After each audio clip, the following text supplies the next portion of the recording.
வணக்கங்கள் அன்பு நண்பர்களே. மீண்டும் ஒரு புத்தம் புதிய நன்னாள் வரமாக நமது தளத்தின் முதல் படிநிலையாக நேர்மறை சிந்தனைகளை நம்மிடையே விதைக்க இணைகின்ற அன்பு தோழர் கற்பகவல்லி அவர்களை அன்புடன் வரவேற்போம். நன்றி.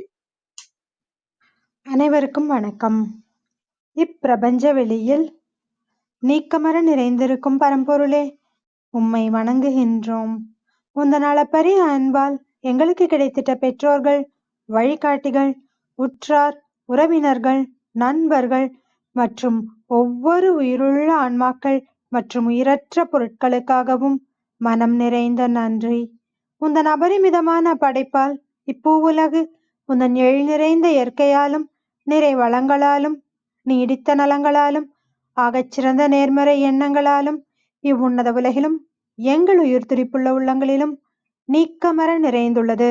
உந்தன் அளப்பரிய அன்பினாலும் அருளினாலும் ஆசீராலும் நாங்கள் ஒவ்வொருவரும் உயர்ந்த உன்னதமான வாழ்வியல் பயணத்தை நிறைவுடனும் நிம்மதியுடனும் அன்றாடம் மேற்கொண்டு வருகின்றோம், ஆகச்சிறந்த வழிகளில்.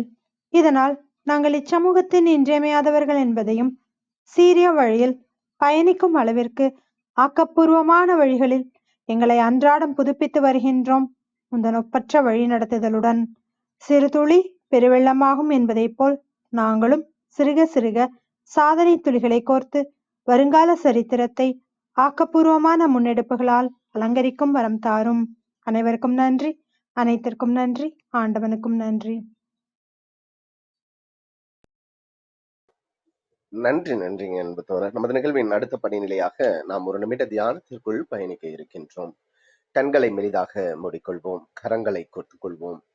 இப்பிரபஞ்ச பெருவெளியில் உள்ள இறைமைக்கு மனதார நன்றி பகிர கிடைத்த மற்றும் ஒரு அற்புதமான நன்னாள் இது. இப்பொழுது நாம் உச்சரிக்க இருக்கும் ஒவ்வொரு வார்த்தைகளுடன் நன்றி உணர்வினையும் கலந்து இறைமைக்கு சமர்ப்பிப்போம் அன்பின் காணிக்கையாய். இன்றெடுத்து அன்றாடம் அமுதூட்டி அன்பாகவும் கருணையாகவும் மாறிப்போன அன்பு தாய்க்கு மனம் நிறைந்த நன்றி. ஒவ்வொரு நாளையும் ஒவ்வொரு பொழுதையும் தமது உழைப்பாலும் தியாகத்தாலும் குடும்பத்தை நிறைத்து அறிவாகவும் ஆற்றலாகவும் மாறிப்போன அன்பு தந்தைக்கு மனம் நிறைந்த நன்றி. பரிசுத்தமான இயற்கையை பரிசீலித்து சென்ற நம் முன்னோர்கள் ஒவ்வொருவருக்கும் மனம் நிறைந்த நன்றி. கற்பித்தல் என்னும் இனிய அனுபவங்கள் வாயிலாக அன்றாட பொழுதுகளை அர்த்தமுள்ளதாக்கும் ஆசிரிய பெருமகைகள் ஒவ்வொருவருக்கும் மனம் நிறைந்த நன்றி. இப்பிரபஞ்ச பூவுலகினுள் பயணித்துக் கொண்டிருக்கும் பயணிக்க இருக்கின்ற ஒவ்வொரு உயிருள்ள ஆன்மாக்களுக்கும் மனம் நிறைந்த நன்றி. உயிரற்ற பொருட்களாய் வாழ்வினுடன் வழித்துணையாய் வாழ்வின் பாதையை என்றென்றும் நிறைக்கும் உயிரற்ற பொருட்களுக்கும் மனம் நிறைந்த நன்றி. இப்பிரபஞ்ச பூ உலகினை தமது பேரன்பாலும் பேரருளாலும் பேராசிராலும் ஆண்டு அரவணைத்து காத்து வரும் அந்த ஆண்டவனுக்கும் நன்றி. இப்பொழுது நமது சுவாசத்தின் ஓசையில் அது பயணிக்கும் பாதைகளில் நாமும் ஒரு நிமிடம் இணைந்து பயணிப்போம், நம் மூச்சின் சுவாசத்தினை சீர்படுத்தியவர்களாய்.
இப்பிரபஞ்ச பெருவெளியில் நீக்கமர நிறைந்திருக்கும் முடிவில்லா பரம்பொருளின் அன்போடும் அருளோடும் ஆசீரோடும் எங்கள் வாழ்வியல் சூழல் அன்றாடம் அர்த்தமுள்ள வகையில் சீருடனும் செம்மையுடனும் பண்பட்டு வருகின்றது.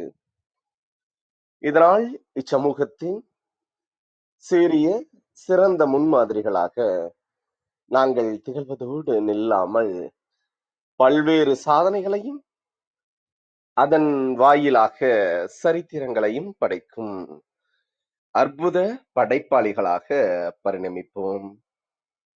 இறைமைக்கு நன்றி.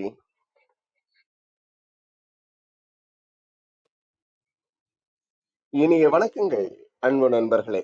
மீண்டும் ஒரு புத்தம் புதிய நன்னாள் இறைமையின் வரமாக நமது தளத்தின் 678வது நாள் நிகழ்விற்கு உங்கள் ஒவ்வொருவரையும் அன்புடன் வரவேற்பதில் பெருமகிழ்வு கொள்கின்றோம். நாங்கள் இந்த நாள் உங்களுக்கு ஆக சிறந்த நன்னாளாக அமைந்திடவும், நீங்கள் அடி எடுத்து வைக்கும் ஒவ்வொரு முயற்சிகளும் உங்களுக்கு ஆக சிறந்த வெற்றிகளை பரிசளிக்கவும் அன்பின் வாழ்த்துக்களை பகிர்ந்து கொள்வதில் பெருமகிழ்வும் நாங்கள்.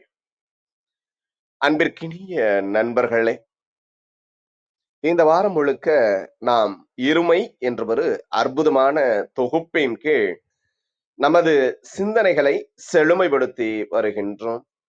இந்த இருமை தொகுப்பில் இன்று இருமை என்ற தலைப்பில் நம்முடைய சிறப்புரையாற்ற இணைந்திருக்கின்றார் அன்பு ஐயா பேராசிரியர் சத்தியநாராயணன் அவர்கள். செழுமையான கருத்துக்களை எளிமையாக, மிகவும் எளிமையாக ஒவ்வொருவருக்கும் புரியும் வண்ணம் எடுத்து சொல்வதில் வல்லவராக விளங்குபவர் அன்பு ஐயா அவர்கள். கணினி துறையில் மிக சிறந்த அனுபவம் நிறைந்தவராகவும் கிட்டத்தட்ட 27 புத்தகங்களை எழுதியவராகவும் வலம் வரக்கூடியவர் அன்பு ஐயா அவர்கள்.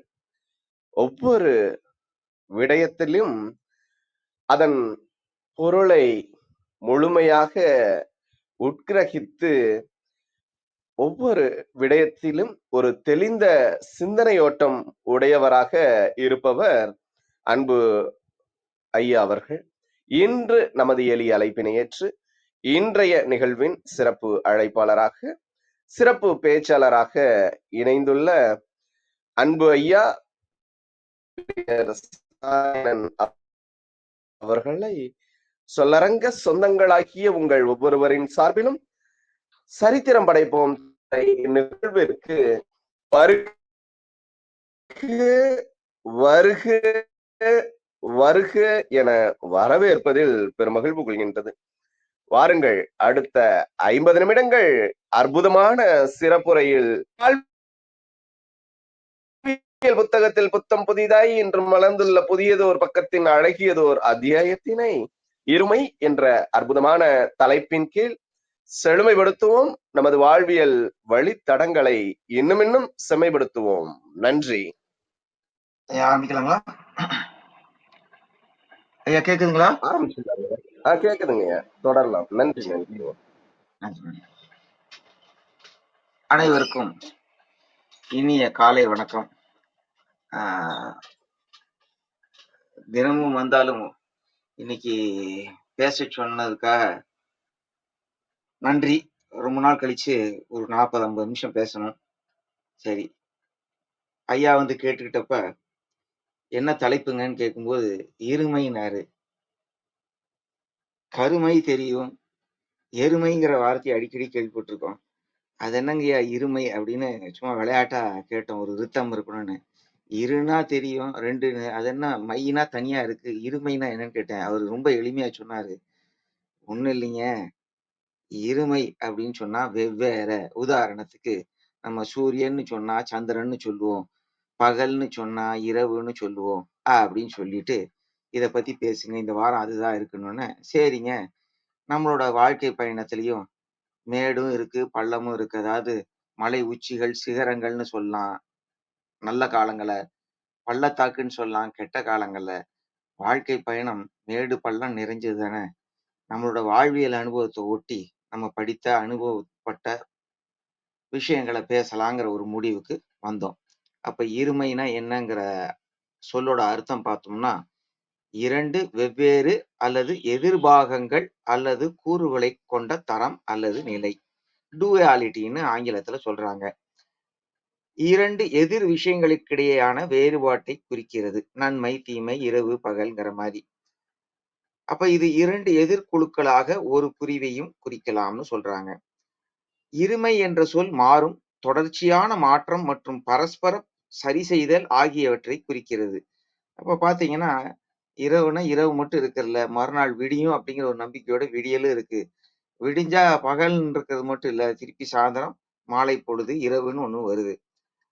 அப்ப இத பத்தி பேசணும்னு நண்பர் கேட்டுக்கிட்ட உடனே, அப்ப இருமைனா என்னங்கிற தலைப்பு முதல்ல புரிய ஆரம்பிச்சது. அப்ப இத ஒட்டி நம்ம பயணத்துல நடந்த விஷயத்த, படிச்ச விஷயத்த ஒரு கதையா மாரி கூட கொண்டு போலாம் அப்படிங்கிற எண்ணத்துல இன்னைக்கு ஆரம்பிக்கிறேன்.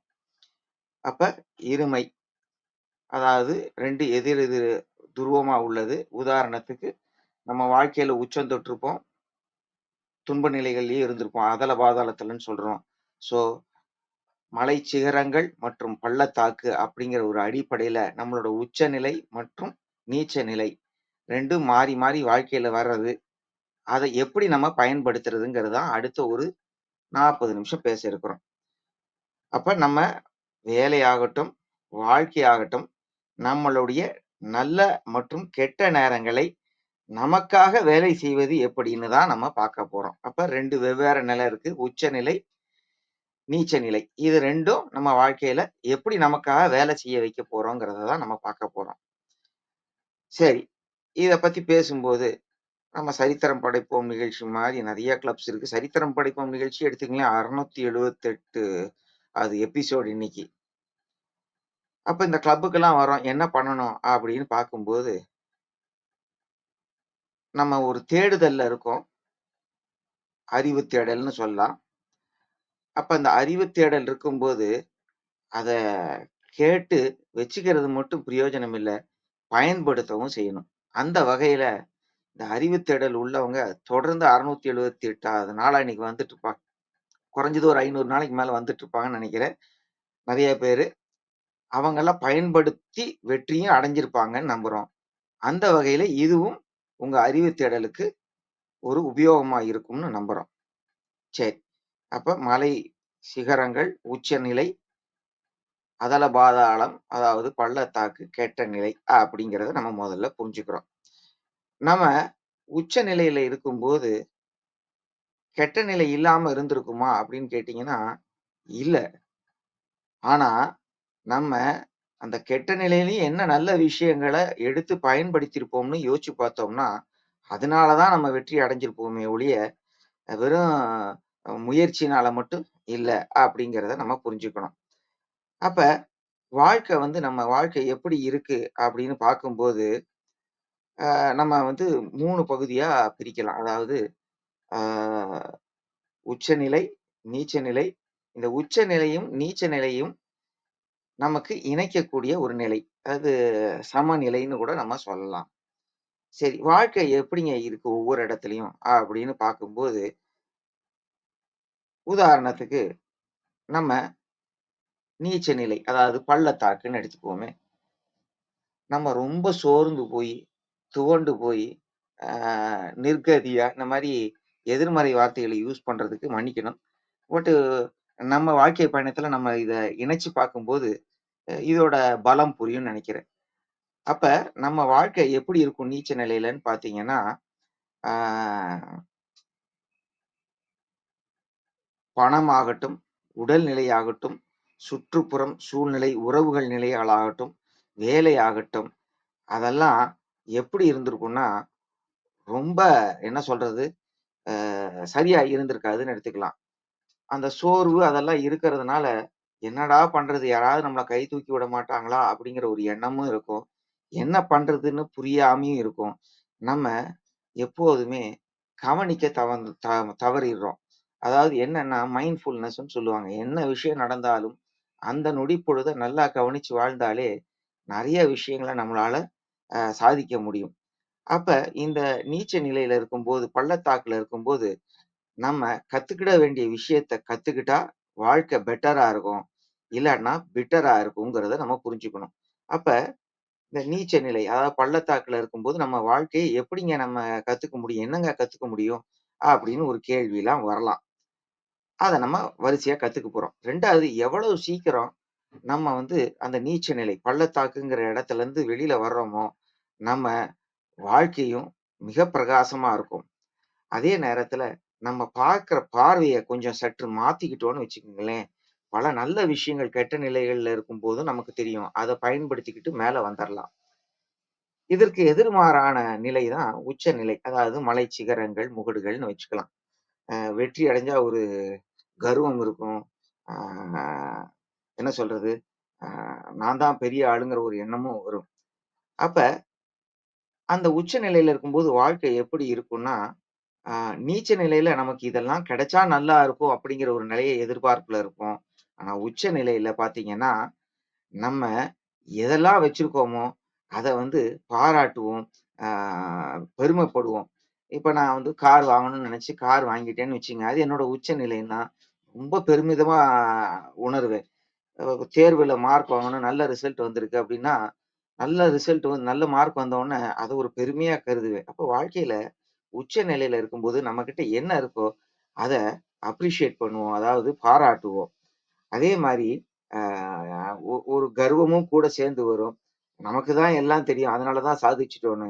அதெல்லாம் கொஞ்சம் கம்மி பண்ணிக்கணும். அதத்தான் நம்ம வரிசையா பார்க்க போறோம்.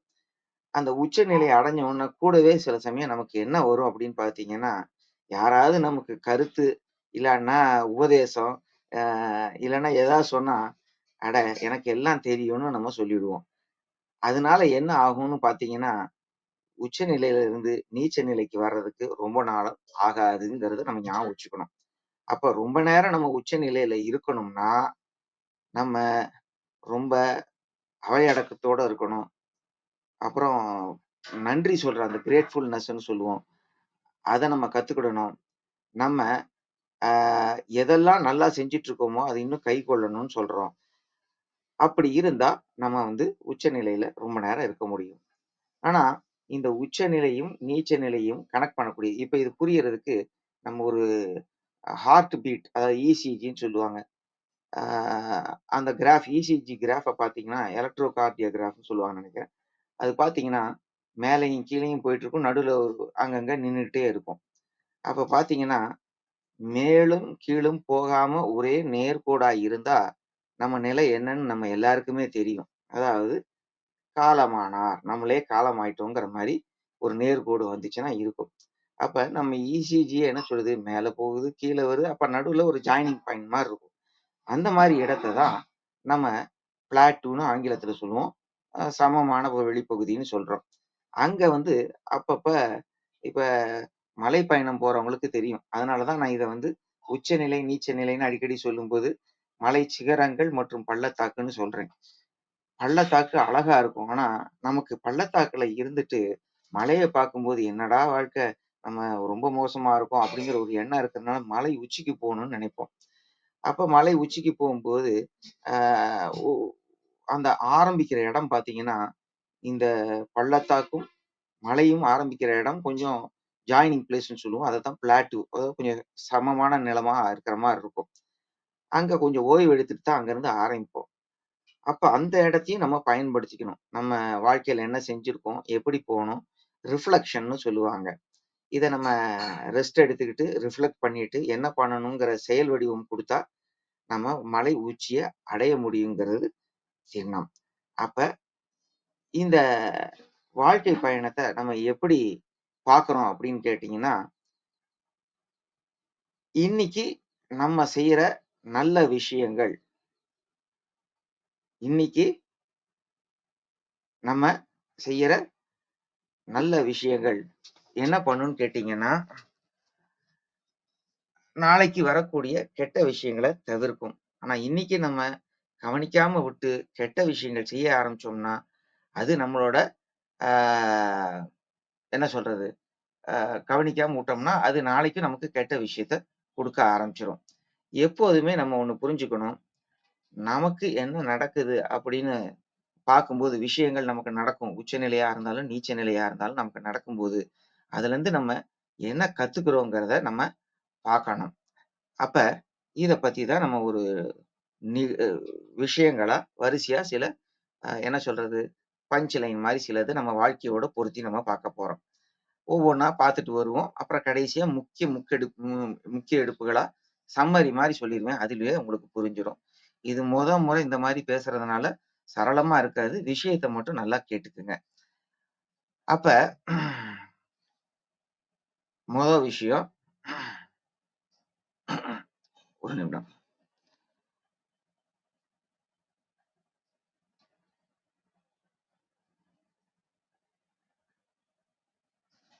ஒரு நிமிடம்.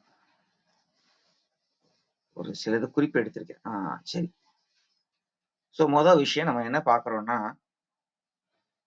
இந்த கதையில நான் படிச்ச கதை, அந்த கதையோட சாராம்சத்த கடைசியில சொல்றேன். வாழ்க்கையில எல்லோருக்கும், எல்லா இடத்திலயும், எல்லா நேரத்திலயும் உச்ச நிலையும் இருக்கும், நீச்ச நிலையும் இருக்கும். வாழ்க்கையிலயும் சரி, வேலையிலயும் சரி. அப்ப இந்த உச்ச நிலை, நீச்ச நிலை இருக்கும்போது, நீங்க என்ன பண்ணணும்னா, அந்த நிலையில எப்படி உணர்றீங்க? அப்படிங்கிறத முதல்ல பார்க்கணும். இது நமக்கு மட்டும் இல்ல, எல்லாருக்கும் நடக்கிறது தான். அப்ப என்ன உணர்றோங்கிறத புரிஞ்சுகிட்டு, எல்லோரும் அழகா சொல்லுவாங்க. அந்த நிலை நடக்கும்போது என்ன பண்றோம்? நம்ம உள்ள எப்படி உணர்றோங்கிறது மட்டும் இல்லாம, அந்த உணர்ந்ததுக்கு எப்படி நம்ம எதிர்வினை ஆற்றப் போறோம்? ஏதாவது வினை ஆற்றப் போறோமா? இப்ப வெளியில சூழ்நிலையினால நமக்கு ஒரு பாதகம் நடக்குது. இப்ப என்ன ஒருத்தன் ஏமாத்திட்டான்னு வச்சுக்கங்களேன். ஏமாத்திட்டாங்கிறது புரிஞ்சுட்டேன். இப்ப நான் என்ன பண்ண போறேன்? என்னைய ஏமாத்துறான்னு சொல்லி அவன போய் அடிக்க போறேனா? அவன பழி தீர்க்கிறதுக்காக நானும் குறுக்கு வழியில போய் அவன ஏமாத்த போறேனா? இதெல்லாம் என்ன பண்ண போறோங்கிறது இருக்கு. இதுல மிக முக்கியமா நம்ம உணர்றது மட்டும் இல்ல. இந்த எதிர்வினை ஆற்றுறது அதுக்காக பண்ணும்போது, ரியாக்ட் பண்ணாம ரெஸ்பாண்ட் பண்ண கத்துக்கணும்னு அழகா சொல்லுவாங்க. அப்ப எல்லோரோட வாழ்க்கையிலும் நல்ல நேரங்களும், கெட்ட நேரங்களும், அதாவது உச்சநிலை, நீச்ச நிலை நடந்துகிட்டு தான் இருக்கும். நம்ம அந்த நிலைகள்ல எப்படி உணர்றோம்? எப்படி வினையாற்றப் போறோங்கிறத நம்ம பிரிச்சு பார்க்க தெரியணும். இது ஒரு விஷயமா நீங்க எடுத்துக்கிறலாம். அடுத்து பார்த்தீங்கன்னா, நம்ம என்ன தவறுகள் நல்ல காலங்கள்ல செய்றோமோ, உச்ச நிலையில இருக்கும்போது என்ன தவறுகள் செய்றோமோ, அது நாளைய நம்மளோட நீச்ச நிலைக்கு வழிவகுக்கும்னு புரிஞ்சுக்கலாம். இப்போ உதாரணத்துக்கு நான் வெற்றி அடைஞ்சுட்டேன். அந்த இடத்துல மிதப்பா இருந்தேன்னு வச்சுக்கங்களேன், யாரையும் கண்டுக்கிறது இல்ல, கவனிக்கிறது இல்ல, சொல் பேச்சு கேட்கறது இல்ல. அப்ப நானே எனக்கு குழி வெட்டிக்கிறதுன்னு சொல்லுவாங்க. நானே எனக்கு அ என்னோட நீச்ச நிலைக்கு காரணமாயிடுவேன். அப்ப ஆங்கிலத்துல அழகா சொல்லுவாங்க, "the errors you make in today's good times will create tomorrow's bad times." அது மட்டும் தானுங்களா அப்படின்னு பார்த்தா, இல்ல. "The wise things you do in today's bad times." இன்னைக்கு கெட்ட நேரங்கள்ல எத நல்ல விஷயங்கள சிறப்பா செய்றீங்களோ, that will create tomorrow's good டைம்ஸ்ங்கிறத புரிஞ்சுக்கணும். அப்ப அதனால தான் நான் சொன்னேன், நம்ம பார்க்கிற பார்வைய மாத்திக்கிறணும். நல்ல நிலையோ, கெட்ட நிலையோ, நம்ம அந்த இடத்துல இருக்கும்போது, நம்ம பார்வைய மாத்தி பார்த்துக்கிட்டோம்னு வச்சுக்கங்களேன், கெட்ட நேரத்திலயும் நல்லத பார்க்க முடியும். நல்லது இருக்கும்போது கெட்டத அவாய்ட் பண்ண நம்மளால முடியும். இது நம்ம கையில தான் இருக்குங்கிறத நம்ம புரிஞ்சுக்கணும். அப்புறம் ஆ நம்ம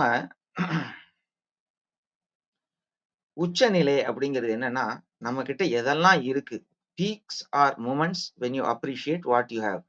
நம்மகிட்ட என்னெல்லாம் இருக்குன்னு நெனச்சு நம்ம பெருமிதம் கொள்றோமோ, அதுதான் நம்ம வாழ்க்கையில சாதிச்ச உச்சநிலை அப்படிங்கிறத நம்ம புரிஞ்சுக்கிறோம். அப்ப நீச்ச நிலைங்கிறது என்னன்னா, values are moments when you long for what is missing. நம்மகிட்ட என்ன இல்ல?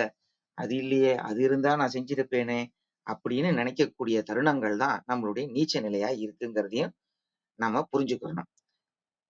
இப்ப ஏற்கனவே நான் சொன்ன மாரி, ஆ வெளியில இருந்து நடக்கக்கூடிய விஷயங்கள நம்மளால நம்ம கைக்குள்ள இல்லன்னு புரிஞ்சுக்கணும்.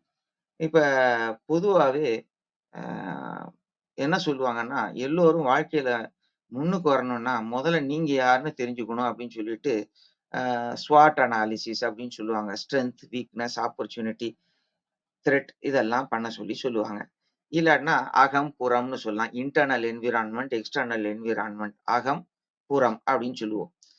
இந்த அகம் நம்ம கிட்ட இருக்கு, புறம் நம்ம கிட்ட இல்ல. இந்த புறம்னு சொல்லும்போது ஆங்கிலத்துல ஒரு கோடு வேர்டு மாதிரி வச்சிருக்காங்க. பெஸ்டல் அப்படின்னு சொல்லுவாங்க. Political, economical, social, technological, legal இதெல்லாம் நம்ம கண்ட்ரோல்ல இல்ல. ஆனா நம்ம கண்ட்ரோல்ல இருக்கிறது இப்ப நம்ம வாழ்க்கையா இருந்தா உறவுகள், நம்ம வேலை செய்யறதா இருந்தா வியாபாரம் செய்யறதா இருந்தா சப்ளையர், நம்ம பொருள உபயோகிக்கக்கூடிய கன்சியூமர் இவங்கெல்லாம் நம்ம கண்ட்ரோல்ல இருப்பாங்க. நம்ம சரி பண்ணிக்கலாம். ஆனா இந்த புறநிலைய நம்மளால பண்ண முடியாது. அத எப்போதுமே நம்ம புரிஞ்சுக்கிறணும். அப்போ புறத்தினால ஏற்படக்கூடிய விளைவுகள நம்மளால கண்ட்ரோல் பண்ண முடியாது. அப்ப என்ன பண்ணணும் அப்படின்னு கேட்டீங்கன்னா, ஆ நம்ம என்ன நினைக்கிறோம், நம்புறோம், நம்மளால என்ன செய்ய முடியுங்கிற அந்த முன்னெடுப்பு எடுத்துக்கிட்டு முன்னாடி போயிட்டோம்னு வச்சுக்கங்களேன், நம்மளால எந்த சூழ்நிலையும் நம்மளால சமாளிக்க முடியும். அப்ப ஆ ஒரு நீச்ச நிலைய உச்ச நிலையா மாத்தணும் அப்படின்னு நினைச்சீங்கன்னா, நீங்க 2ல ஏதாவது ஒரு விஷயத்த செய்யணும்னு சொல்றோம். நமக்கு என்ன நடக்குது? இல்லாட்டினா நம்ம எப்படி உணர்றோம்? இது 2த்தையும் நம்ம புரிஞ்சுக்கிட்டோம்னா, அதுலருந்து வெளியில வந்து நம்ம உச்ச நிலைய அடையலாம். இப்படி பார்த்துட்டு இருக்கும்போது, ஆ சார் நீங்க இதெல்லாம் சொல்லிர்றீங்க சார். நான் கஷ்டத்துல இருக்கேன். என்ன பண்றதுன்னு தெரியல. என்ன பண்றது சார்? நீங்க உங்களுக்கு வந்தா ரத்தம், எனக்கு வந்தா தக்காளி சட்னியா? அப்படின்லாம் நம்ம நெறையா பேசிக்கிட்டு தான் இருப்போம் ஒழிய, நம்ம பார்க்கிற பார்வைய மாத்துறதில்ல. அப்ப நம்ம ஒரு ஒரு தாழ்ந்த நிலை, நீச்ச நிலையில இருக்கும்போது பள்ளத்தாக்குல இருக்கிற மாரி இருக்கோம்னு வச்சுக்கங்களேன். அப்ப நம்ம பார்க்கிற பார்வைய மாத்திக்கிட்டோம்னாலே, பல நல்ல விஷயங்கள் நமக்கு தெரிய ஆரம்பிக்கும்.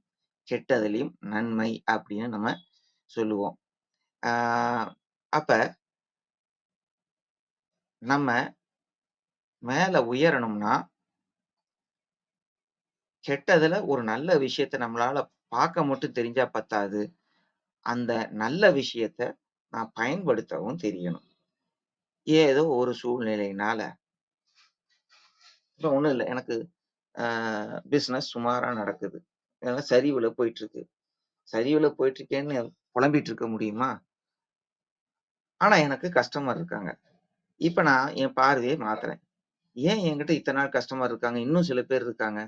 நான் அப்படி என்ன நல்லது அவங்களுக்கு செஞ்சுட்டேன்?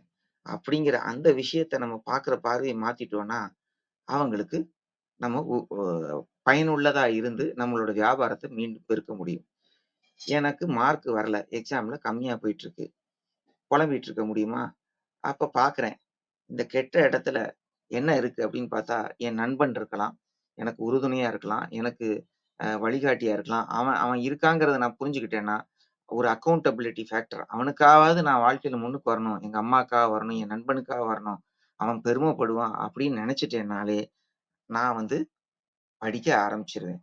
அப்ப கெட்டதிலயும் நல்லது என்ன அப்படிங்கிற நம்ம பார்க்கிற பார்வைய மாத்துறதுனால கண்டுபிடிக்க முடிஞ்சா, நம்ம ஈஸியா உச்சநிலைக்கு போக முடியும். அப்படிங்கிறத நம்ம ஞாபகம் வச்சுக்கணும். அடுத்து பார்த்தீங்கன்னா, நான் ஒரு விஷயங்களா தான் நான் உங்களுக்கு சொல்லிட்டு இருக்கேன். கடைசியில முன்னெடுப்புகள கடைசியா ஒரு 2, 3 நிமிஷத்துல நான் உங்களுக்கு சொல்லிர்றேன். எப்போதுமே உச்ச நிலையும், நீச்ச நிலையும் ஆ இணைஞ்சு தான் இருக்கும். 2வது பார்த்தீங்கன்னா, ஆ 2 உச்ச நிலைக்கு நடுவுல எப்போதுமே பள்ளத்தாக்கு இருக்கும். இப்ப இந்த இசிஜி கிராஃப் எடுத்து பாருங்க. மேல போய் கீழ வந்து திருப்பி மேல வருது, போயிட்டு வருது. அப்ப பார்த்தீங்கன்னா, அந்த மேல 2 உச்சநிலைங்கிறது சிகரங்கள்னு வச்சுக்கிட்டீங்கன்னு வச்சுக்கங்க. 2 மலைக்கு நடுவுல 2 நல்லதுக்கு நடுவுல 2 நல்ல நேரங்களுக்கு நடுவுல கண்டிப்பா ஒரு கெட்ட நேரம் இருக்கும். அதுதான் சொல்லுவாங்க வாழ்க்கையில மாறி மாறி வரும். அதனால தான் அழகா தோழர் இருமைங்கிற தலைப்பு அழகா குடுத்திருக்காங்க. அந்த இருமை எதிரெதிரா இருக்கிறத எப்படி நம்ம சௌரியத்துக்கு பயன்படுத்திக்க போறோங்கிறத தான் நம்ம இப்ப பார்த்துட்டு இருக்கிறோம். சரி. அப்ப நீங்க உங்களோட கீழான நிலையில இருக்கும்போது, அதை எப்படி பயன்படுத்தி மேல வர்றீங்க? அதத்தான் நான் சொன்னேன். இத கண்டுபிடிச்சிட்டீங்கன்னா வாழ்க்கை பெட்டரா இருக்கும். இல்லன்னா பிட்டரா போயிடும். அப்படின்னு நம்ம சொன்னது. சரி, இந்த இதுல பார்க்கும்போது அடுத்து வரக்கூடிய விஷயங்கள் என்ன அப்படின்னு பார்த்தீங்கன்னா,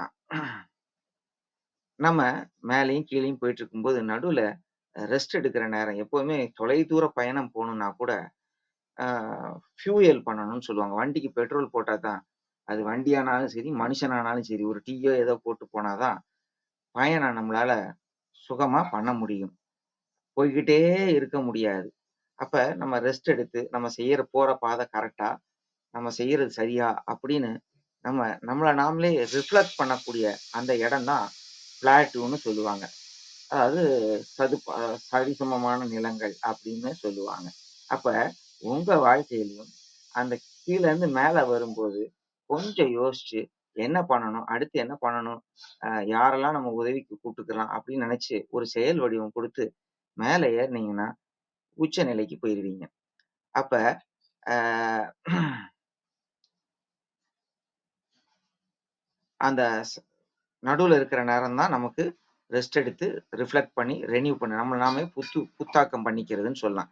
இப்ப நெறைய பேருக்கு பார்த்தீங்கன்னா, இந்த காலையில 6 மணிக்கு இந்த சரித்திரம் படைப்போம் நிகழ்வும் அது மாரி தான் இருக்கு.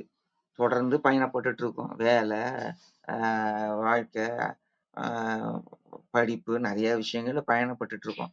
அப்ப நம்ம போறது சரியா இருக்கா?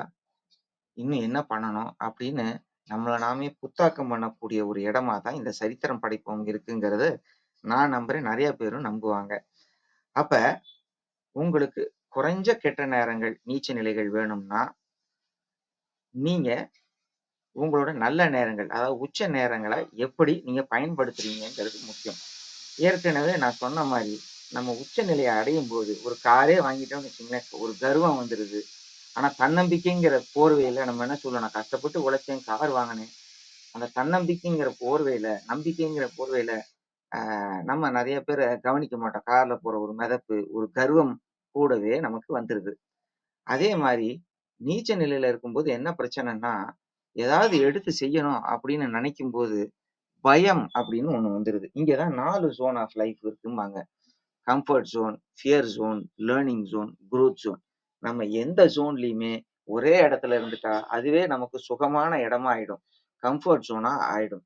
அப்ப ஏன் நம்ம அந்த பள்ளத்தாக்குலயே இருக்கணும்? நீச்சல் பரவாயில்லப்பா. ஆ நம்ம இப்படியே இருந்துட்டு போயிடலாம். ஆண்டவன் நமக்கு விதிச்சது இதுதான். ஏதோ ஒரு காரணங்கள சொல்லிட்டு, நம்ம இருக்கிறத வச்சே பழக்கப்பட்டுக்கிட்டு இருக்கலாம் அப்படின்னு ஒரு நிலையில இருக்கிறோம்னா, அதுக்கு காரணம் நம்ம ஏன் கம்ஃபர்ட்ல இருக்கோம் அப்படின்னு பார்த்தா, பயம் தான் நம்மள வெளிவராம பண்ணுது. அந்த பயத்த நம்ம தூக்கி எறிஞ்சுட்டோம்னு வச்சுக்கங்களேன், நம்மளால முன்னுக்கு வர முடியும். அப்ப ஏன் நம்மளால வாழ்க்கையில தொடர்ந்து வெற்றி பயணத்துல வெற்றியோடயே இருக்க முடியல அப்படின்னு பார்த்தீங்கன்னா, நம்மளோட அகங்காரம், ஆ அப்புறம் கர்வம் இந்த குணங்கள்லாம் வந்துட்டதுனால தான். அதே நேரத்துல நம்ம ஏன் ரொம்ப நீச்ச நிலையில ரொம்ப நேரம் இருக்கோம் அப்படின்னா, அதுக்கு பயம் ஒரு காரணமா நம்ம எடுத்துக்கலாம். அப்ப பயத்த போக்கணும்னா, கெட்ட விஷயத்துல நல்ல விஷயங்கள் என்ன இருக்குங்கிறத பார்த்துட்டு பயன்படுத்த ஆரம்பிச்சுட்டோம்னா முடிஞ்சிரும். வாழ்க்கையில உச்சநிலை, நீச்ச நிலை மாறி, மாறி வருதுங்கிறதையும் நம்ம புரிஞ்சுக்கிறணும். இப்படியே பார்த்துட்டு இருக்கும்போது, ஆ நம்ம மேல இருந்தோம். திருப்பி கீழ வரப்போறோங்கிறது நமக்கு புரிஞ்சுது. அப்ப திருப்பி மேல ஏறணுமா? இல்லையா? நம்மளோட இசிஜி கிராஃப் மாரி. அப்ப இந்த இடத்துல நம்ம அடுத்து தொடர்ந்து நம்ம வெற்றி பயணத்துல பயணிச்சுக்கிட்டே இருக்கணும் அப்படின்னா, நம்ம என்ன பண்ணணும்னா, நமக்கு ஒரு விஷன் வேணும்னு சொல்றாங்க. சென்சிபிள் விஷன் அப்படின்னா என்னன்னா, நான் யார்? நான் போகும் இடம் எங்கே? இது மாரி தான் எல்லா நிகழ்வும் நமக்கு சொல்லுது. ஆனா எத்தன பேர் கைக்கொள்றோங்கிறது தான் தெரியல. என்னோட தொலைநோக்கு பார்வை என்ன? அப்படிங்கிறது தெரிஞ்சிருச்சுன்னு வச்சுக்கங்களேன், எல்லோரும் வெற்றி அடைஞ்சா அதோட வெற்றி முடிஞ்சதுன்னு சொல்லுவாங்க. அப்படி கிடையாது. அந்த வெற்றிய பத்தி சொல்லும்போது, it is progressive realization of what we goal. It's a ஜர்னின்னு சொல்லுவாங்க. அடுத்து இத அடைஞ்சுட்டேன், கார் அடைஞ்சுட்டேன். அடுத்து என்ன? ஒரு வீடு, வீடு அதுக்கப்புறம் என்ன? அப்படின்னு போயிட்டே தான் இருப்போமே ஒழிய, சரி காரோட நம்ம நிறுத்திக்கிறது இல்ல. அப்ப புரோகிரசிவ் ரியலைசேஷன் ஆஃப் வொர்த்தி கோல்ஸ்ன்னு அழகா சொல்லுவாங்க. அப்ப நம்ம உச்சநிலையில இருக்கும்போது, கீழ இறங்குறதுக்கு வாய்ப்பும் இருக்குங்கிறத நம்ம பார்க்கலாம். பள்ளத்தாக்க பார்க்க முடியும். அப்ப நம்ம அந்த கர்வம், அகங்காரத்தெல்லாம் கை கொள்ளக்கூடாது. 2வது கீழ வந்தாலும் ஒரு உச்சநிலைய அடைஞ்சுட்டா, அதோட ஒரு இன்னொரு பெரிய சிகரத்த பார்த்தோம்னு வச்சுக்கங்க, அதுல ஏறணும்னு தோணும். அப்ப அதுக்கு நம்ம போணும்னா, நம்மளுடைய தொலைநோக்கு பார்வை என்ன? அதுக்கு முன்னெடுப்புகள் நம்ம என்னென்ன எடுக்க போறோம்? அப்படிங்கிறதையும் நம்ம பார்க்க வேண்டியிருக்கு. இத மறந்துறக்கூடாது. ஆஹ் நம்ம நீச்ச நிலையில இருக்கும்போது, அதாவது பள்ளத்தாக்குல இருக்கும்போது என்னன்னா, ஆஹ் நம்ம என்ன நல்ல விஷயத்த இத்தன நாள் பார்க்காம போயிட்டோமே, அட இது எனக்கு தெரியாம போச்சே! அப்படிங்கிற ஒரு எண்ணம் வரும் பாருங்க. "த பெயின் இன் எ வேலி can wake you up to a truth you have been ignoring." இதுவரை நீங்க பார்க்காதத, அதாவது கவனிக்காத விஷயத்த அ க க கவனிச்சுட்டீங்கன்னு வச்சுக்கங்க, அப்ப அந்த வலி உங்களுக்கு தெரியும். நம்ம அந்த வலிய பிடிச்சுக்கிட்டு நம்ம மேல போயிடலாம். இத நீங்க ஞாபகம் வச்சுக்கிறணும். என்னோட பள்ளத்தாக்கு அப்படின்னா பயம், அ நேரமின்மை இப்படி ஏதாவது காரணம் சொன்னோம்னா, இதெல்லாம் நம்மளோட அ அ பள்ளத்தாக்குன்னு எடுத்துக்கிடலாம். ஆ எப்போதுமே இந்த உச்சநிலை, நீச்சநிலை அதாவது மலை சிகரங்கள், பள்ளத்தாக்கு அப்படின்னு சொல்லும்போது, ஆ உச்ச நிலையில இருக்கும்போது, நீங்க ஒண்ணு ஞாபகம் வச்சுக்கணும். ஆங்கிலத்தில சொல்லிட்டு தமிழ்ல சொல்றேன். Avoid believing things are better than they really are when you are on a peak. அதாவது நீங்க உச்ச நிலையில இருக்கும்போது, நல்லா இருக்குன்னு நீங்க வந்து நான் நெனச்சத விட ரொம்ப நல்லா இருக்கு அப்படின்னு நெனைக்கக்கூடாது. நல்லா இருக்கு. அது பிரமாதம். இன்னும் பயங்கரமா இருக்கு அப்படின்னு நெனைக்கக்கூடாது. அதே மாரி are worse than they really are when you are in a valley. அப்படின்னா என்ன? இப்ப நான் நீச்ச நிலையில இருக்கும்போது, ஐயோ! இப்படி ஆச்சே, பணம் இல்லையே, ஏதோ ஒரு காரணம் சொல்றீங்கன்னா, அது அத விட இன்னும் பயங்கரமா இருக்கு அப்படின்னு நெனச்சுக்க கூடாது. அப்ப 2 இடத்துலயும் உச்ச நிலையிலும், நீச்ச நிலையிலும் நம்ம எப்படி நம்பணும்னா, உள்ளத உள்ளபடி பார்க்கிற மாரி இருக்கணும். அத விட்டு மிகைப்படுத்தி பார்க்கக்கூடாது. அதனால தான் உண்மை நிலை அப்படின்னு சொல்லும்போது, மேக் ரியாலிட்டி யுவர் ஃபிரெண்டுன்னு அழகா சொல்லுவாங்க. அப்ப அ நம்ம எப்ப உச்சநிலை அடைய முடியும்னா, நம்மளோட நீச்ச நிலையிலேருந்து வெளியில வர்றோம். அதாவது இப்ப பயம் எனக்கு ஒரு நீச்ச நிலை. என்னைய வந்து மேல விட மாட்டேங்குது. கை அத நான் ஓவர் கம் பண்ணிட்டேன்னா, அதுவே நான் ஒரு உச்சநிலைய அடைஞ்ச மாரி தான். பொதுவா உச்சநிலைய அடையணும்னா, நமக்கு அந்த இடத்துல செயல்பாடுகள் ரொம்ப ரொம்ப முக்கியங்கிறத புரிச்சுக்கணும். அப்ப ஒரு நிமிடம். ஒரே நொடி.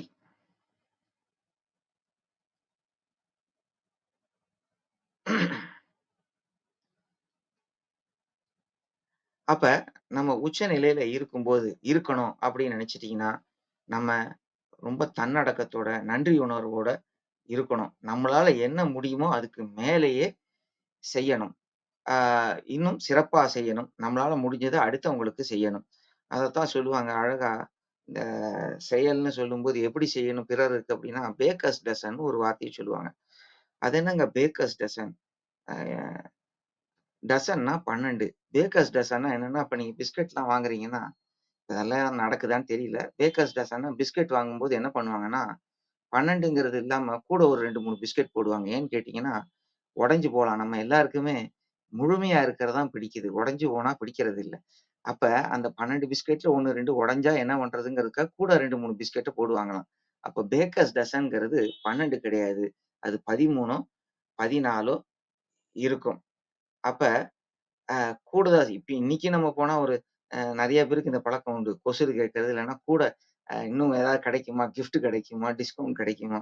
இத நம்ம எதிர்பார்க்கும்போது, வாழ்க்கையில நம்மள சார்ந்தவங்களுக்கு ஏன் அது மாரி நம்ம குடுக்கக்கூடாதுங்கிற ஒரு எண்ணமும் நமக்கு வந்தா, நம்ம வாழ்க்கையில மேல மேல உயரலாம். ஆ ஏற்கனவே சொன்ன மாரி, நீங்க ஆ உங்கள விட்டு எப்படி வெளியில வர பார்க்கிறீங்கன்னு பார்க்கணும். அப்பன்னா, how do you manage to get outside of your self? நீங்க ரியாக்ட் பண்றீங்களா? ரெஸ்பாண்ட் பண்றீங்களா? அப்படின்னு சொல்றதோட இல்லாம, நீங்க நான் வந்து அ மிகச்சிறப்பா இருக்கணும் வாழ்க்கையில. நான் மிகச்சிறப்பா இருக்கணும் என்னோட தொழில்ல அப்படின்னு சொல்றவங்களுக்கு நம்ம என்ன சொல்றோம்? இந்த கெட்ட நேரம், நல்ல நேரம் 2த்தையும் நம்மளோட சௌகரியத்துக்கு பயன்படுத்த பார்க்குறோம். அப்ப என்னன்னா, நம்ம வேலையில எப்படி நம்ம பிறருக்கு உபயோகமா இருக்கிறது, சர்வீஸா இருக்க முடியுங்கிறத பார்க்கணும். வாழ்க்கையில நம்ம எப்படி லவ்விங்கா இருக்கிறதுங்கிறதையும் நம்ம பார்த்துட்டோம்னு வச்சுக்கங்களேன், நம்ம வாழ்க்கை எப்போதுமே மிக பிரமாதமா இருக்குங்கிறத நம்ம புரிஞ்சுக்கிடலாம். மணி 6:40 ஆகுது. அதனால நான் என்ன பண்ண போறேன் அப்படின்னு கேட்டீங்கன்னா, இப்போ ஒரு சம்மரி மாரி சொல்லிட்டு, கடைசியா இன்னைக்கு நான் இவ்வளோ நேரம் உச்சநிலை, நீச்ச நிலைன்னு மாத்தி மாத்தி பேசிட்டு இருந்தேன். என்னடா! அப்படின்னு பாதியில இணைஞ்சவங்களுக்கும், முடிவா என்ன சொல்லப் போறேங்கிறதும் உங்களுக்கு ஈஸியா புரிஞ்சுக்கலாம். அப்ப முன்னெடுப்பா நம்ம சீக்கிரம் எடுத்துக்கிறோம். ஒரே நொடி. இதோட நம்ம இதுவரைக்கும் பார்த்தது இருமை அப்படிங்கிறது 2 எதிர் விஷயங்கள். நம்மளோட வாழ்க்கை பயணத்துல ஒரு இசிஜி கிராஃப் மாரி மேடும் இருக்கும், பள்ளமும் இருக்கும். அந்த மேட வந்து சிகரங்களாவும், கீழ இருக்கிறத பள்ளத்தாக்காவும் பார்த்தோம். 2ம் கனெக்ட் ஆயிருக்கு. அதுதான் பிளாட்யூன்னு நம்ம சொல்றோம். மிக முக்கியமா நம்ம ஞாபகம் வச்சுக்க வேண்டியது, நம்ம இன்னைக்கு செய்யக்கூடிய தவறுகள் நம்மளுடைய நல்ல நேரத்த கெடுத்துடும். நல்ல நேர அ நல்ல விஷயம் கெட்ட நேரத்துல செய்யறது நம்மளுடைய நல்ல நேரங்கள உருவாக்குறதுக்கு வாய்ப்பு இருக்கும். எப்போதுமே நன்றி உணர்வோட இருப்போம் அப்படிங்கிறதையும் நம்ம சொல்றோம். இப்ப இன்னும் ஒரு 10, 15 நிமிஷம் இருக்கு. நம்ம முன்னெடுப்பு ஒரு 10 நிமிஷமாவும், கேள்வி பதில் ஒரு 5 நிமிஷமாவும் வச்சுக்கலாம். ஸோ நம்புங்க. நம்பிக்கை உங்களோட அ இலக்க உந்து சக்தியா இருக்கும். அது உங்களுக்கு ஒரு அடையாளத்த குடுக்கும். அது உங்களுக்கு ஒரு பழக்கவழக்கமா மாறும். உங்களோட மனோபாவத்த மாத்தும்.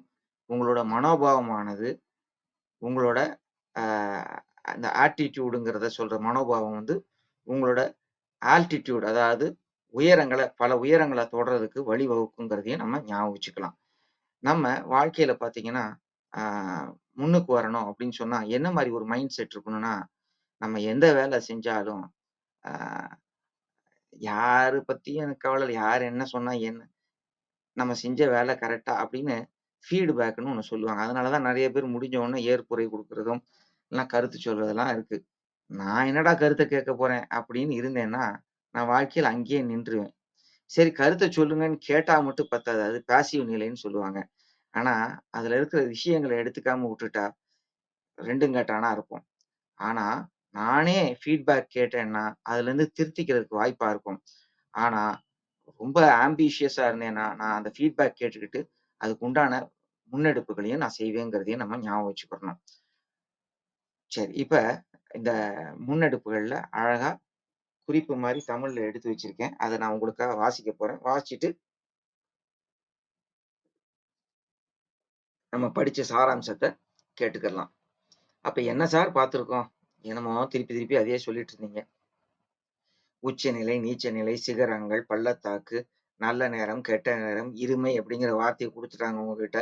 நீங்களும் வே வேணுக்குன்னே பகல், இரவு, சூரியன், சந்திரன் இப்படியே போட்டு சொல்லிட்டு இருக்கீங்களே. என்ன சார் சொல்ல வர்றீங்க? சிகரங்கள் மற்றும் பள்ளத்தாக்குகள் இயல்பானவை. ஆனால் நீங்கள் எப்படி உணர்கிறீர்கள் மற்றும் அவற்றிற்கு பதிலளிக்கிறீர்கள் என்பதே உங்கள் வாழ்க்கையில் மாற்றத்தை ஏற்படுத்துகிறது. பொதுவாக வேலையிலும் வாழ்க்கையிலும் ஏற்றத்தாழ்வுகள் என்பது அனைவருக்கும் இயல்பானது. சில நிமிடங்கள் நீடிக்கும், மற்றவை நாட்கள், மாதங்கள் மற்றும் வருடங்கள் கூட நீடிக்கும். ஒரு நபராக நீங்கள் எவ்வளவு நல்லவராகவும் மதிப்பு மிக்கவராகவும் உணர்கிறீர்கள் என்பதிலிருந்து உங்களுக்கு என்ன நடக்கிறது என்பதை பிரிப்பதே முக்கியமானது. மீண்டும் கூறுகிறேன். ஒரு நபராக நீங்கள் எவ்வளவு நல்லவராகவும் மதிப்பு மிக்கவராகவும் உணர்கிறீர்கள் என்பதிலிருந்து உங்களுக்கு என்ன நடக்கிறது என்பதை பிரிப்பதே முக்கியமானது. உங்கள் வாழ்க்கையின் மோசமான விஷயங்கள் நடந்தாலும் உங்களை பற்றி இன்னும் நன்றாக உணர முடியும். அப்ப அந்த உணர்தல்ங்கிற விஷயம் நம்ம புரிஞ்சுக்கணும். அதத்தான் சொன்னேன். நம்ம எப்படி உணர்றோம்?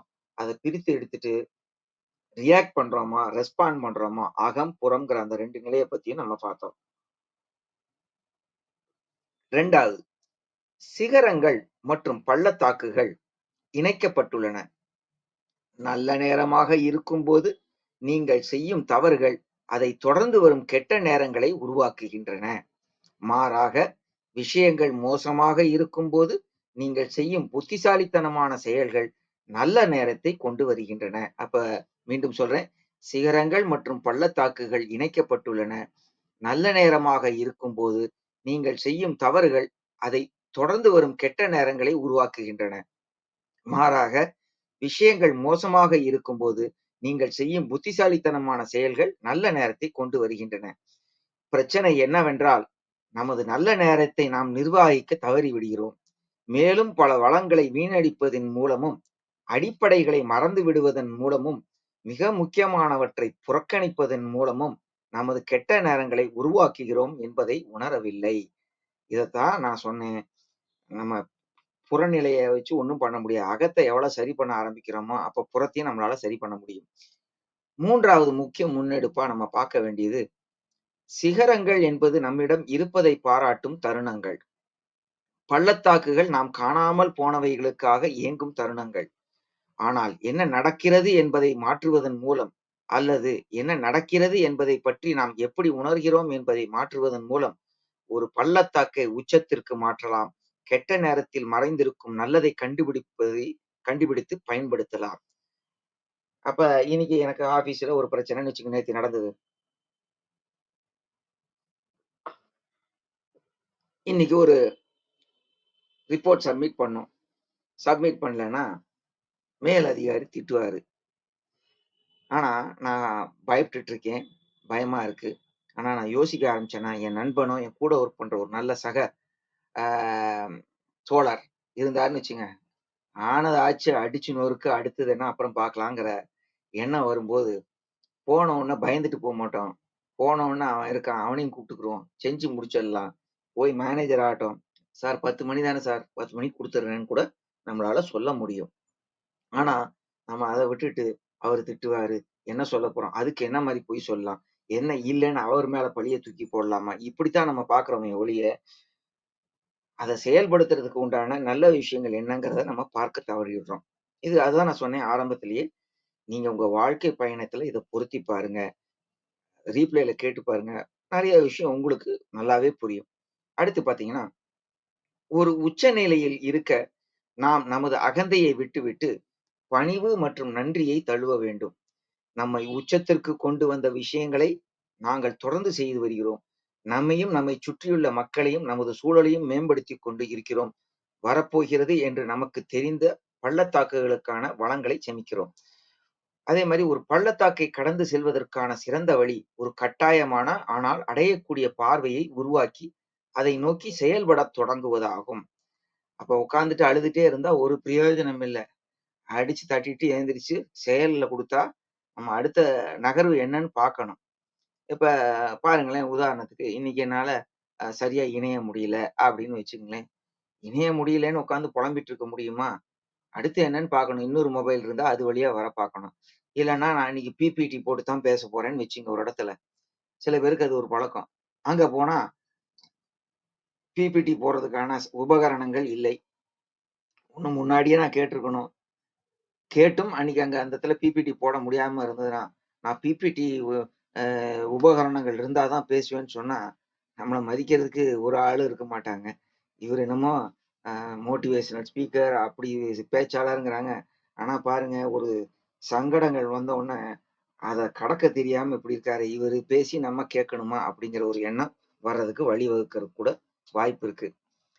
அப்ப இது நீங்கள் மிகவும் விரும்பும் ஒன்றாக இருக்க வேண்டும். அதை செய்ய நீங்கள் செய்ய வேண்டியதை செய்ய உங்களை கட்டாயப்படுத்த வேண்டியதில்லை அப்படின்னு பார்க்கிறோம். அப்ப இந்த மாரி விஷயத்த நம்ம கை கொண்டுகிட்டோம்னு வச்சுக்கங்களேன், வாழ்க்கையில ரொம்ப அற்புதமா நம்ம இருக்கலாம்.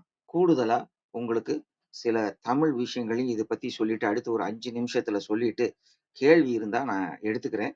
எடுத்துட்டு அத பத்தியும் பேசுவோம். இப்ப நான் சொன்னது உங்களுக்கு எல்லாருக்கும் புரிஞ்சிருக்கும்னு நெனைக்கிறேன். என்ன பேசணுங்கிறது உங்களுக்கு தெரிஞ்சிருக்கும்னு நெனைக்கிறேன். ஸோ மீண்டும் ஒரு நினைவூட்டலா சில விஷயங்கள நான் உங்களுக்கு சொல்லிர்றேன். என்ன விஷயங்கள் அப்படின்னு பார்த்தீங்கன்னா,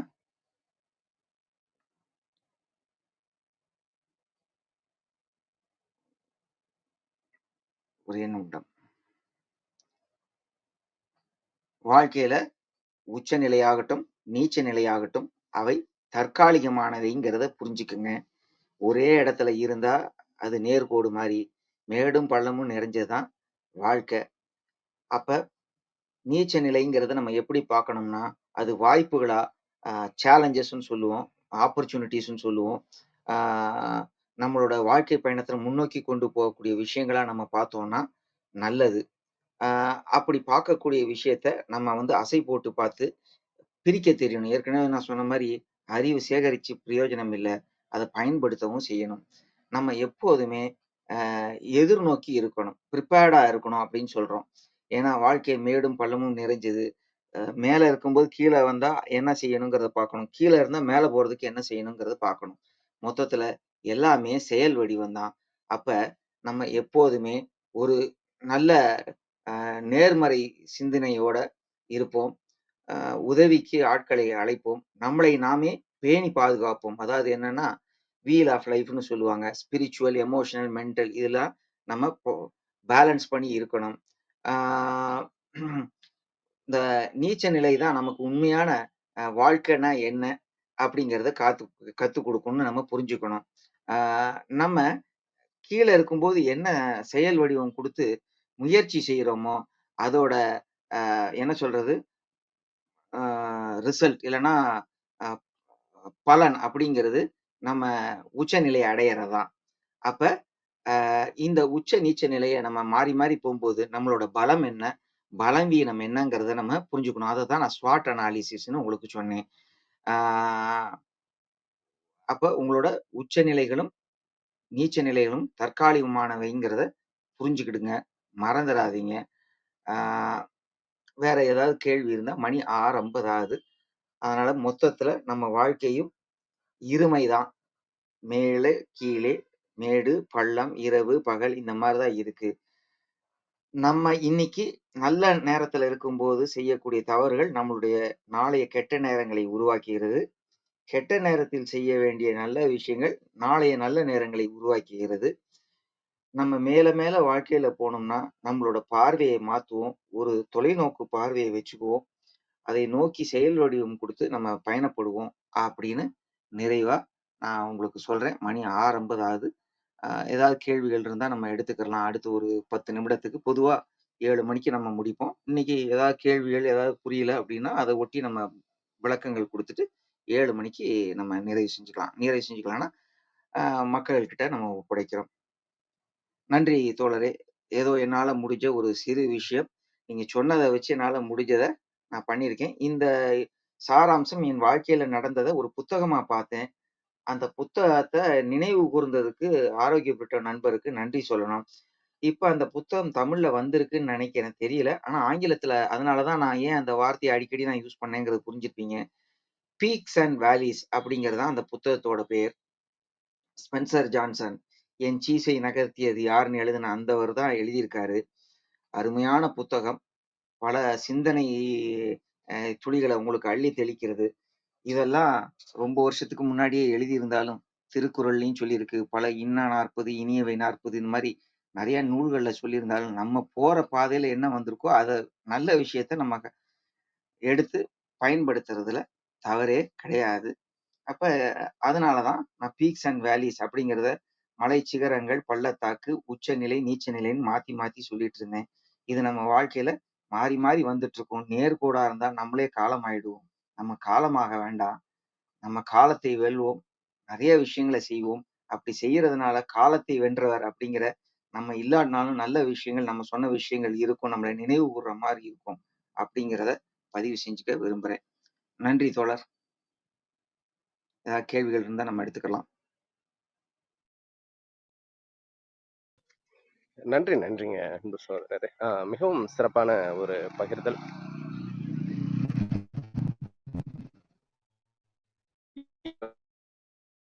ஒரு தொகுப்பினை இந்த வாரம் நிறைய கருத்துக்களை வெகு சிறப்பாக அதிகாலை அன்பு பரிசாக வழங்கினீர்கள். ஆம், நேர்கோடாக வாழ்க்கை இருக்கும் பொழுது அது ஒரு பயன் நிறைந்த ஒன்றாக இருக்குமா என்றால் சற்று சவாலான விடயம்தான். ஆனால் அந்த அகடுகளும் முகடுகளும் நிறைந்த ஒரு மேடுகளும் பள்ளத்தாக்குகளும் நிறைந்த ஒரு இரட்டையர்களான வாழ்க்கையில் நிறைய அனுபவங்கள் நமக்கு கிடைக்கின்றன. நமது வாழ்வினை அடுத்த படிநிலைகளுக்கு செம்மைப்படுத்திக் கொள்வதற்கான சாத்தியக்கூறுகளையும் நாம் நிறைய உருவாக்கிக் கொள்கின்றோம். நம்மை நாம் சுய செய்வதற்கும் நம்மை இன்னும் உயர்த்துவதற்கும் உறுதுணையாக இருப்பவை இந்த இருமையின் கூறுகளாக எப்பொழுதுமே இருக்கின்றன. நமது வாழ்வியல் வழித்தடங்களை இன்னும் இன்னும் பலவீனங்களிலிருந்து முறையாக பிரித்து அதை சிறப்பான வகையில் அந்த சூழலுக்கு ஏற்றாற்போல் நமது வாழ்வியலை செம்மைப்படுத்திக் கொள்வதற்கும் இந்த இருமையின் கூறுகள் எப்பொழுதுமே உதவிகரமாக இருக்கின்றன. அதை அன்பு ஐயா அவர்கள் வெகு சிறப்பாக தமது சிறப்புரை வாயிலாக இன்று நமக்கு அதிகாலை அன்பு பரிசாக வழங்கிய தருணங்களுக்காக சொல்லரங்க சொந்தங்களாகிய அன்பு நண்பர்கள் ஒவ்வொருவருடனும் இணைந்து சரித்திரம் படைப்போம் தளம் அவருக்கு மனம் நிறைந்த நன்றிகளையும் வாழ்த்துக்களையும் பாராட்டுகளையும் பகிர்ந்து கொள்வதில் பெருமகிழ்வு கொள்கின்றது. அன்பிற்கினிய நண்பர்களே, நாம் அனைவரும் இணைந்திருப்பது சரித்திரம் படைப்போம் தளம். ஒவ்வொரு வாரமும் ஒவ்வொரு தொகுப்பு, ஒவ்வொரு நாளும் ஒவ்வொரு தலைப்பு, வார இறுதியில் சிறப்பு விருந்தினரின் அழைப்பு, ஞாயிறுதோறும் நமக்கான விடுப்பு என்ற அடிப்படையில் நமது தளம் இயங்கி வருகின்றது. அவ்வரிசையில் இந்த வாரம் முழுக்க நாம் இருமை என்ற ஒரு அற்புதமான தொகுப்பின் கீழ் நமது சிந்தனைகளை செழுமைப்படுத்தி வருகின்றோம். என்ற அற்புதமான தலைப்பின் கீழ் அன்பு ஐயா பேராசிரியர் சத்யநாராயணன் அவர்கள் அற்புதமான சிறப்புரையை அதிகாலை அன்பு பரிசாக வழங்கினார்கள். ஒவ்வொரு நாள் நிகழ்வுகளிலும் சரித்திரம் படைப்போம் தளத்தோடு இணைந்து பயணிக்கவும் நமது வாழ்வியல் வழித்தடங்களை இன்னும் இன்னும் வசந்தப்படுத்திக் கொள்ளவும் அன்புடன் அழைக்கின்றோம். இப்பொழுது நிகழ்வின் நெறியாளுமையை தொடரவும் முதன்மை கருத்தினை வழங்கிடவும் அன்பு தோழர் கற்பகவல்லி அவர்களை அன்புடன் அழைக்கின்றோம். நன்றி. நன்றிங்க தோழர். அனைவருக்கும் வணக்கம். சத்யநாராயணன் ஐயா நீண்ட நாள் கழித்து ஒரு அழகான சிறப்புரை கொடுத்திருக்காரு. அந்த தொகுப்பு இருமை அப்படிங்கும்போது அந்த இருமையை வச்சே ரொம்ப சிறப்பாக அவருடைய சிறப்புரை கொடுத்தார். உச்சநிலை நீச்சநிலை இந்த ரெண்டு விஷயங்கள் நம்ம எப்படி பகல் இரவு அப்படின்னு இருக்கோ அந்த மாதிரி உச்சநிலை நீச்சநிலை ரெண்டு இருக்கு. அந்த ரெண்டையும் நம்ம எப்படி ஹேண்டில் பண்றோம், அதுல என்ன கத்துக்கிறோம், இதையெல்லாம் ரொம்ப விவரமா எடுத்து சொன்னாரு. நம்ம நீச்ச நிலையில இருக்கும்போது என்ன பாடங்களை கற்றுக்கொள்வோம், கற்றுக்கொண்ட பாடங்களை நம்ம செயல்படுத்தும் போது நம்ம லைஃப் லைஃப் பெட்டர் ஆயிரும் அப்படின்னு சொல்லி சொன்னாரு. அதே மாதிரி உச்ச நிலையில இருக்கும்போது நம்ம நன்றி பணிவோட இருக்கணும், அவை அடக்கத்தோட இருக்கணும், நமக்கு இருக்கிற விஷயங்கள் எல்லாம் பாராட்டணும், இதெல்லாம் பண்ணிட்டே இருக்கணும். நீச்ச நிலையில் இருக்கும்போது நம்ம என்னென்ன தவறு செய்கிறோம் அப்படிங்கறதெல்லாம் நம்ம தொடர்ந்து பார்த்துக்கிட்டே இருக்கணும். நம்ம கெட்ட நேரங்கள்ல நம்ம என்னென்ன நல்ல செயல்கள் செய்யறோமோ அதுதான் நம்மள உச்சநிலைக்கு கொண்டு செல்லும். அதே மாதிரி உச்ச நிலையில் நாம் செய்யும் தவறுகள் தான் நம்ம நீச்ச நிலையில் கொண்டு செல்ல வேண்டும் அப்படிங்கிறதையும் நம்ம உணரணும். தொடர்ந்து நம்மளுடைய உணர்வுகள் எப்படி இருக்கு அப்படிங்கிறத நம்ம குறித்து வச்சுக்கிட்டே இருக்கணும். அந்த உணர்வுகளை நம்ம எப்படி எதிர்வினை ஆக்குறோம், ரெஸ்பாண்ட் பண்றோமா ரியாக்ட் பண்றோமா அப்படிங்கிறது ரொம்ப முக்கியம். அகம் புறம் அப்படின்னு சொல்லி ரெண்டு இருக்கு. அந்த புறநிலையை நம்மளால சில சமயம் நம்மளோட கட்டுப்பாட்டுல இருக்காது, ஆனா அகநிலையை நம்ம கட்டுப்பாட்டுல வச்சுக்க முடியும். நம்ம பார்வையை மாத்திக்கிட்டாலே போதும். ஒவ்வொரு விஷயத்திலயும் ஒரு கெட்டதுல என்ன நல்லது இருக்கு அப்படின்னு பார்த்து நம்ம அதை பயன்படுத்த ஆரம்பிக்கணும். இந்த மாதிரி நம்ம பார்வையை மாத்திக்கும் போது எல்லாமே நம்மளால சரியா ஈஸியா ஹேண்டில் பண்ணிட்டு வந்துட முடியும். உச்சநிலை நீச்சநிலை ரெண்டுமே இணைந்தே தான் போயிட்டு இருக்கும். ஏன்னா ஒரு ரெண்டு மலைக்கு நடுவுல தான் ஒரு பள்ளத்தாக்கு அப்படிங்கிறது இருக்கு. அந்த நடுவுல இருக்கும்போது அந்த பிளாட்யூன்னு சொல்றாங்க. அந்த மாதிரி நேரத்துல இருக்கும்போது நம்ம எப்படி புத்தாக்கம் செய்துக்கிறோம் அப்படிங்கிறது நம்ம இந்த சொல்லரங்கத்துல வந்து இந்த மாதிரி ஐயா மாதிரியான சிறப்புரைகள் நம்ம கேட்கிறோம்னா அதெல்லாம் புத்தாக்க மாதிரியான நேரங்கள். உச்ச நேரங்களை நம்ம எப்படி நம்ம பயன்படுத்திக்கிறோமோ அதே மாதிரி நீச்ச நேரங்களை நம்மளோட புத்தாக்கத்திற்கும் நம்ம பயன்படுத்தி கொள்ளலாம். அந்த கம்ஃபர்ட் ஜோன்ல இருந்து பயம் இல்லாமல் நம்ம வெளியே வர்றதுக்கு காரணம் பயம்தான். அதெல்லாம் தவிர்த்து நம்ம வெளியே வரணும். வெற்றி அப்படிங்கிறதும் ஐயா அழகா சொன்னாங்க. Progressive realisation of working goals அப்படிங்கிறத சொன்னாங்க. உள்ளதை உள்ளபடியே நம்ம நம்பணும்.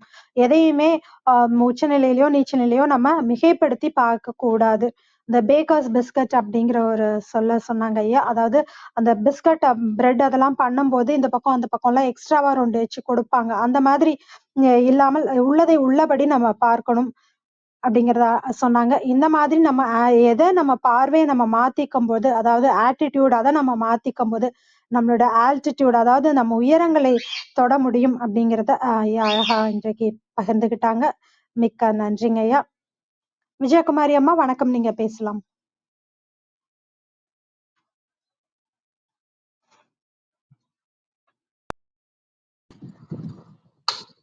நன்றி ஹெலம்மா. வாழ்க வையகம், வாழ்க வையகம், வாழ்க வளமுடன். குருவாழ்க, குருவே துணை. சரித்திரம் படைப்போம் தளத்திற்கு நன்றி. இதை எடுத்து தினந்தோறும் சரித்திரம் படைத்து கொண்டிருக்கும் கருணை உள்ளம் ஆரோக்கிய பிரிட்டா ஐயா அவர்களுக்கு பல கோடி நன்றிகள் ஐயா. இதில் நடைபெற்று கொண்டிருக்கும் சிந்தனை சிற்பி கற்பகவள்ளி அம்மா அவர்களுக்கும் பல கோடி நன்றிகள். கற்பனை களம் ரேவதி அம்மா அவர்களுக்கும் பல கோடி நன்றிகள். இதில் சரித்திரம் படைக்கும் தளத்தில் சித்திரம் வடிக்கும் வேல்ராஜ் ஐயா அவர்களுக்கும் பல கோடி நன்றிகள். இன்று நம் தளத்தில் வந்து நமக்கெல்லாம் இந்த புரிதலை கொடுத்த ஐயா சத்யநாராயணன் அவர்களுக்கும் என் பல கோடி நன்றிகள் ஐயா. மற்றும் நம் குழுவில் குழுமி இருக்கும் அனைத்து அன்பு உள்ளங்களுக்கும் என் மனமார்ந்த நன்றிகளும் வாழ்த்துக்களும். வாங்க வாழ்த்தும் பயனுக்கும் போயிடலாம். அமைதியா உட்கார்ந்துக்குவோம், கண்களை மூடிக்குவோம். நாம் அமர்ந்துள்ள இந்த இடம் முழுவதும் நல்ல தூய தெய்வீக ஆற்றலே நிரம்பின. அதே உணர்ந்து பாருங்க. அருட்பேராற்றல் உடலிலே உயிரிலே அலை அலையாக பாய்ந்து நிரம்புவதை உணர்கிறோம். அன்னைக்கு வணக்கம், தந்தைக்கு வணக்கம், அருள்நிறை ஆசான் வேதாத்திரி மகரிஷி அவர்களுக்கு வணக்கம். குருவாழ்க, குருவே துணை. அருள் பேராற்றல் இரவும் பகலும் எல்லா நேரங்களிலும் எல்லா இடங்களிலும் எல்லா தொழில்களிலும் உறுதுணையாகவும் பாதுகாப்பாகவும் வழிநடத்தியாகவும் அமையுமாக. வாழ்க வளமுடன், வாழ்க வளமுடன், வாழ்க வளமுடன். அருட்பேராற்றல் கருணையினால் இங்குள்ள அனைவரும் நல்ல உடல் நலம், நீல ஆயுள், நிறை செல்வம், உயர் புகழ், மெய்ஞானம் பெற்று சிறந்தோங்கி வாழ எல்லாம் வல்ல இறைநிலையோடு இணைந்து வாழ்த்தி மகிழ்கின்றேன். வாழ்க வளமுடன், வாழ்க வளமுடன், வாழ்க வளமுடன். இறை பேராற்றலே பக்கத்துணையாகவும் பக்க பலமாகவும் இருந்து வழி நடத்துவாராக. நன்றிகள் ஐயா. இந்த காலை பொழுதில் நிறைய புரிதல இளைஞர் சமுதாயத்துக்கு வாரி வழங்கியிருக்கீங்கன்னு தான் சொல்லுவேன். உச்ச நிலையில் இருக்கும்போது நாம ஒவ்வொருவரும் நல்வழியில நடக்கணும். ஐயா சொல்லியிருக்காங்க, நல்லது செய்யணும், நல்லதை நினைக்கணும், எல்லாருக்கும் கொடுக்கணும் அப்படிங்கிற ஒரு நல்ல எண்ணம் வரணும். அந்த கருத்துப்படி நம்ம வாழணும். அந்த கருத்துப்படி நம்ம வாழும்போது பின்காலத்தில் நம்ம நல்ல சிறப்பா வாழலாம். அதை எடுத்து குழந்தைங்களும் எடுத்து உணர்ந்து வாழ்ந்தாங்கன்னா அதை பார்த்து நம்ம வாழும்போது அந்த சந்தோஷம்தான் பெரியவங்களுக்கு.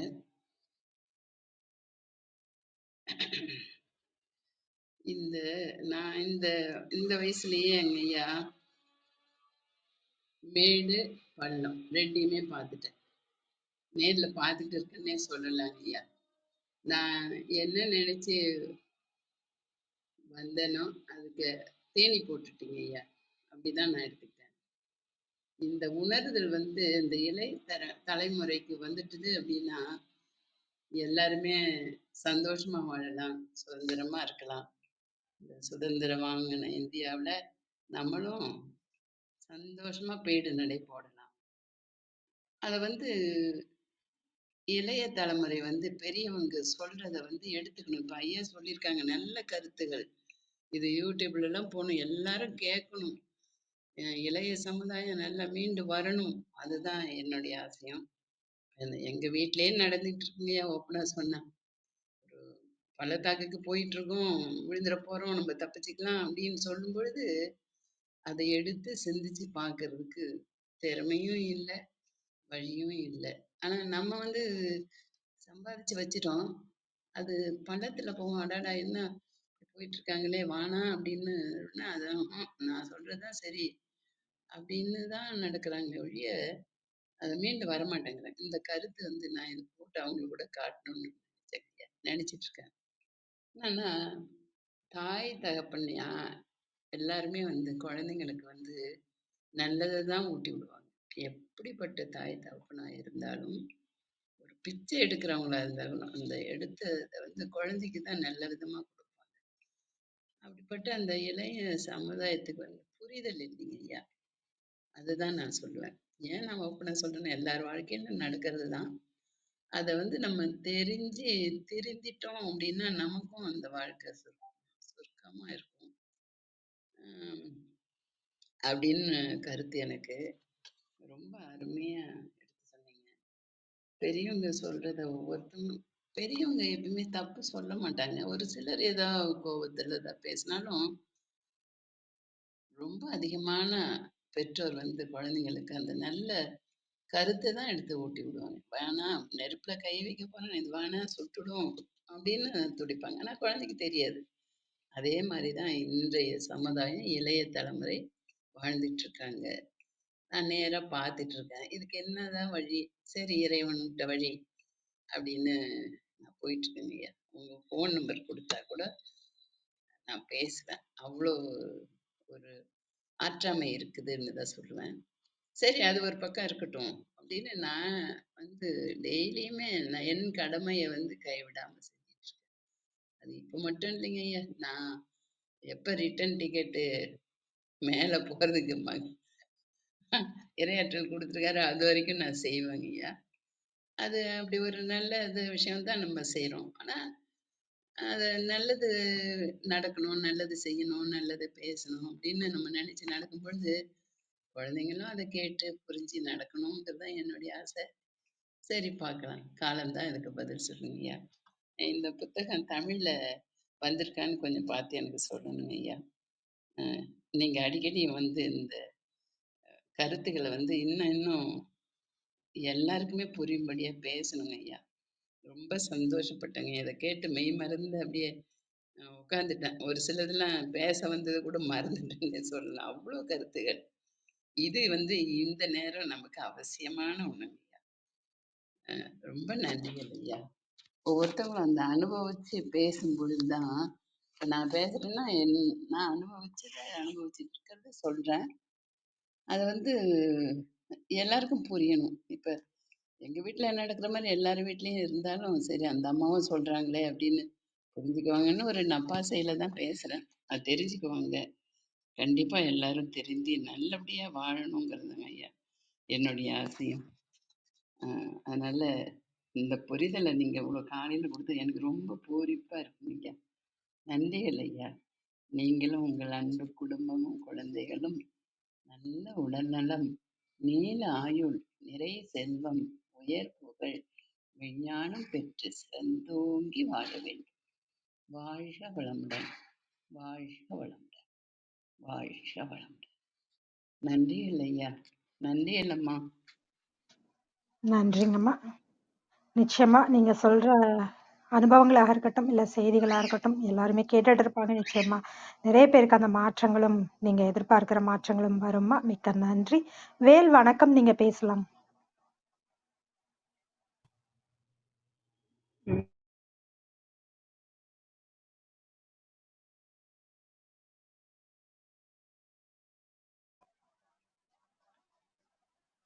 வேறு யாருக்காவது கருத்துக்கள் இருந்தா பகிரலாம்.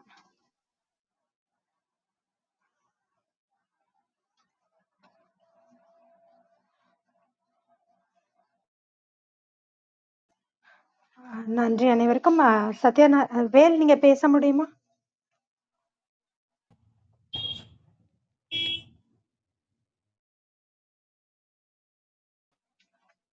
இணைய சவால்னு நினைக்கிறேன்.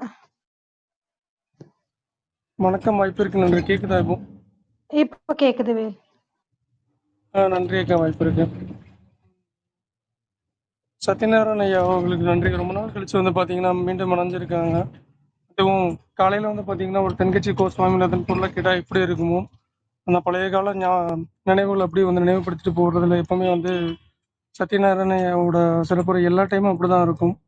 ஸோ அதுக்கு முன்னாடி வந்து பார்த்தீங்கன்னா, இப்போ கடந்த ஒரு 2-3 வாரமாக வந்து பார்த்தீங்கன்னா எடுத்துக்கிட்ட தலைப்புகள் ஒரு அழகான தமிழ் சொல்ல, உதாரணத்துக்கு மகடு, அதுக்கப்புறம் அமிழ்தம், இந்த வாரம் இருமை, அதுக்கப்புறம் அடுத்த வாரம் வந்து பார்த்தீங்கன்னா வெறிநீர். அந்த ஒவ்வொரு வார்த்தைக்கான அந்த அர்த்தமே வந்து பார்த்தீங்கன்னா நம்ம நிகழ்வு ஆரம்பித்து தொடர்ந்து ஒரு வாரம் பயணிக்கும்போது வந்து பார்த்தீங்கன்னா அந்த வார்த்தையும் அதற்கான அர்த்தமும் வந்து மனதில் வந்து ஆழமாக பதிஞ்சிருது. அதை சார்ந்த ஒரு நிகழ்வும் இருக்கிறது வந்து பார்த்தீங்கன்னா ரொம்பவே சிறப்பாக இருக்குது. பிரிட்டோன் அவங்களுக்கு வந்து மனமார்ந்த நன்றி. சத்யநாராயண ஐயா எடுத்த கருத்தை வந்து பார்த்தீங்கன்னா வந்து ரொம்ப எளிமையாகவும் ஒரு நகைச்சுவை கலந்தும் சொல்கிறதுல வந்து எப்போவுமே அவங்களோட உரை தனி சிறப்பாக இருக்கும். இன்றைக்கும் அப்படி தான் இருந்துச்சு. இருமை அந்த இசிஜி கோடுகளை வந்து நினைவுபடுத்துகிற மாதிரி வந்து லைஃப் எப்பவுமே வந்து பார்த்திங்கன்னா ஏற்றத்தாழ்வுகளோட மட்டும்தான் இருக்க முடியும். ஃப்ளாட்டாக இருந்தால் வந்து நம்ம ஃப்ளாட்டான மாதிரி அப்படின்னு சொல்லியிருந்தாங்க. மிக்க மிக்க நன்றி வாய்ப்பிற்கு. நன்றிங்க வேல். நிச்சயமா இந்த சில வாரங்களாக நம்ம அழகான தமிழ்ல தலைப்பு வைக்கும்போது, அந்த தலைப்பை ஒட்டி திரும்ப திரும்ப நம்ம பேசும்போது, அந்த சொற்கள் நம்ம மனசுல அப்படியே பதியும். மீண்டும் நம்ம உபயோகப்படுத்துறதுக்கான ஒரு வாய்ப்பும் கிடைக்கும். மிக்க நன்றி. ராமச்சந்திரன் ஐயா வணக்கம், நீங்க பேசலாம். அம்மா வணக்கம். சரித்திரம் படைப்போம் தளத்தின் அன்பு உறவுகள் அனைவருக்கும் இனிய காலை வணக்கம். அன்பு ஐயா பேராசிரியர் சத்யநாராயணன் ஐயாவுடைய இன்றைய உரை மிகவும் ரசிக்கும்படியாக இருந்தது. தம்பி வேல்ராய் சொன்னது போல ஐயா தென்கட்சி சுவாமிநாதன் யாரோட ஏதோ ஒரு அந்த குரல் ஒத்து இருக்கிற மாதிரி தென்கட்சி சுவாமிநாதன் ஐயா அந்த சிரிக்கவும் சிந்திக்கவும் வைக்கிற மாதிரியான ரொம்ப அற்புதமான உரை. ஐயாவுக்கு நன்றியும் வணக்கங்களும் வாழ்த்துக்களும். அதாவது ஐயாவுடைய இதுல அதாவது பதவி வரும்போது பணிவு வர வேண்டும் தோழா என்ற எம்ஜிஆரோட பாட்டுல ஒண்ணு வரும். அது மாதிரியான அதாவது தன்னை தாழ்த்துகிறவன் உயர்த்தப்படுவான் என்ற பைபிள் வசனங்கள்ல வரும். இது மாதிரி உயர்வு வரும்போது அகந்தை கொள்ளாமல் இன்னும் மேலும் உயர்வதற்கு பணிந்து போக வேண்டும் என்ற அந்த கருத்துகள் என்னை கவர்ந்தது. ஐயா அவர்களுக்கு நன்றி. இன்னொரு விஷயம், இந்த சரித்திரம் படைப்பும் தளத்தில் தமிழ் அறிவோம் அப்படின்ற ஒரு விஷயத்த சொல்லிக்கிட்டு இருக்கீங்க. நேற்று அந்த இருமை அப்படின்றது எனக்கு முழுமையா என்னன்னு தெரியல. நேற்று தேடி அதனுடைய பொருள் கண்டுபிடிச்சிட்டேன். இது மாதிரி புது புது விஷயமா சரித்திரம் படைப்பும் அனைவருக்கும் சொல்லி கொடுக்குது. அதே மாதிரி ஐயாவுடைய இந்த இதுல செயல்படுத்துறது ஐயா கடைசியில கொஞ்சம் இதை பத்தி சொல்லணும். நிறைய விஷயங்கள் நமக்காக இந்த சரித்திரம் படைப்பும் தளத்துல நிறைய படைப்புகளை கொடுத்துக்கிட்டு இருக்காங்க. இதுல செயல் வடிவத்துக்கு அதாவது முழுமையா செயல்படுத்த முடியலனாலும் என்ற வரையில் செயல் வடிவத்துக்கு கொஞ்சம் நம்ம அதை எப்படி கொண்டு போறது என்பது பற்றிய ஒரு விளக்கங்களை ஐயா சொல்லணுன்ற நேரத்துல சொல்லிக்கிறேன்.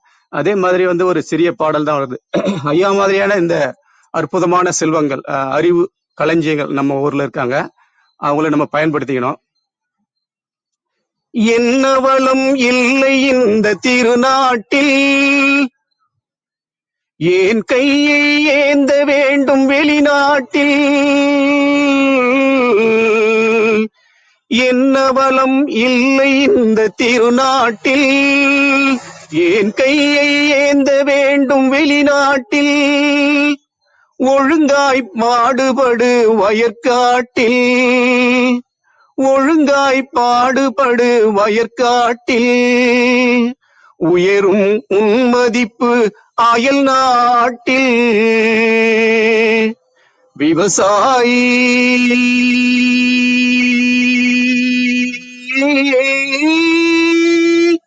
விவசாயி கடவுள் என்னும் முதலாளி கண்டெடுத்த தொழிலாளி விவசாயி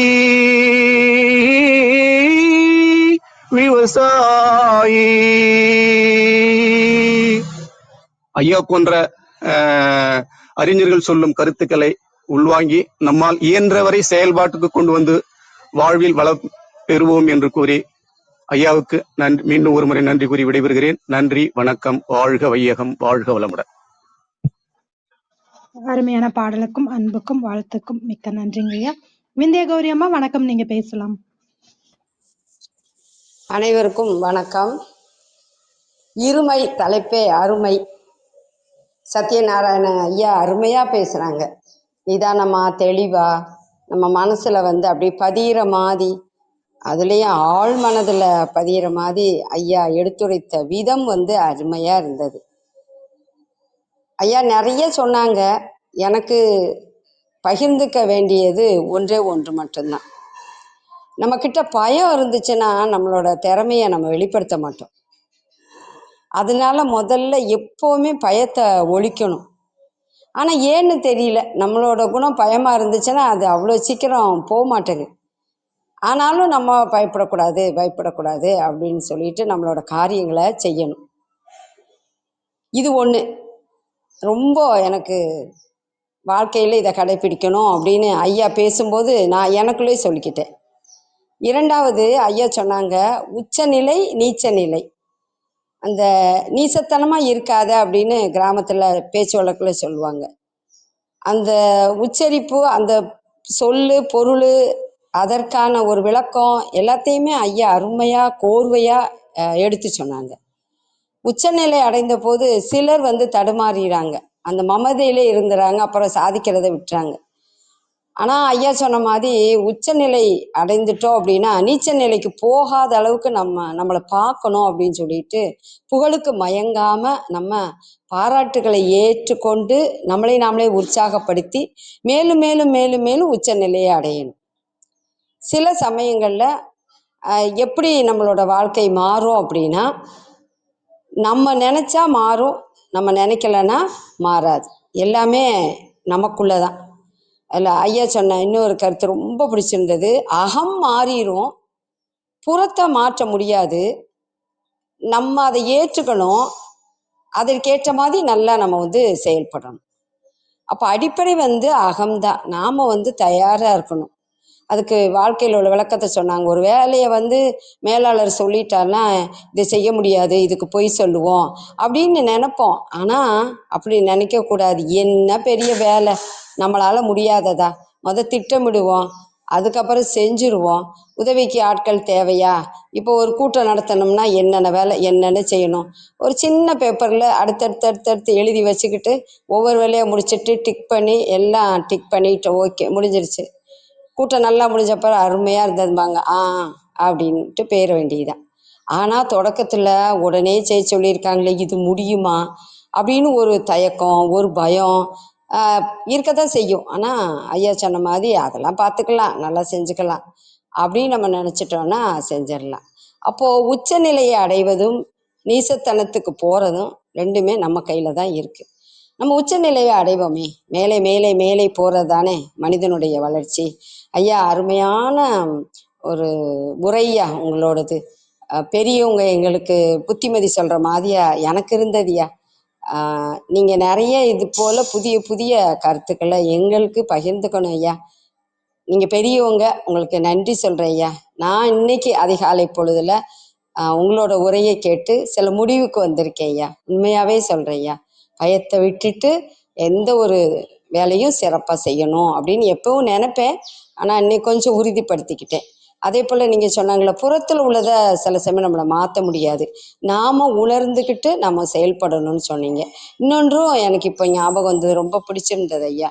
கெட்ட நேரத்தில் நாம் நல்ல செயல்களை செஞ்சிட்டோன்னா காலத்துக்கும் அது நல்லதாக இருக்கும்.